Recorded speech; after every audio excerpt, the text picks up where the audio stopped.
ប្អូនប្រុសស្រីសប្បាយក្អាកក្អាយអោសងសាអើយស្រស់ស្អាតលើគេ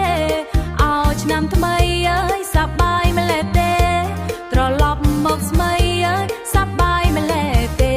ត្រឡប់មកស្រុកជួបមនុស្សជាទីស្រឡាញ់សួស្ដីឆ្នាំថ្មីសួស្ដីឆ្នាំថ្មីត្រឡប់ដល់ស្រុកជួបនាងគ្រប់គ្នា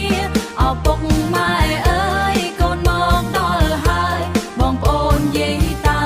ញញឹមស្រង់ថ្លាចង់វាក់កន្ទ្រឹមបន្លឺឡើងហើយរំលែងកំសាន្តក្នុងថ្ងៃបុណ្យជាតិសាមគ្គីគ្នាជុំពេញមួយភូមិស្រុកកូនត្រឡប់មកវិញពេញមួយភូមិស្រុកកូនត្រឡប់មកវិញមានតែសុខមង្គលសួស្ដីឆ្នាំថ្មីសួស្ដីឆ្នាំថ្មីត្រឡប់ដល់ស្រុកជួបនាងគ្រប់គ្នាអពុកម៉ែអើយកូនមកដល់ហើយបងប្អូនយាយតាញញឹមស្រង់ថ្លា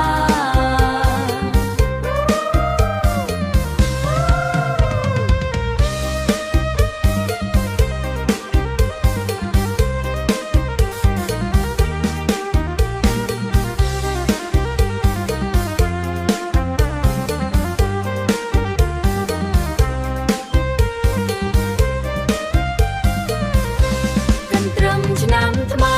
រំកំបីខានកន្ទ្រឹមឆ្នាំថ្មី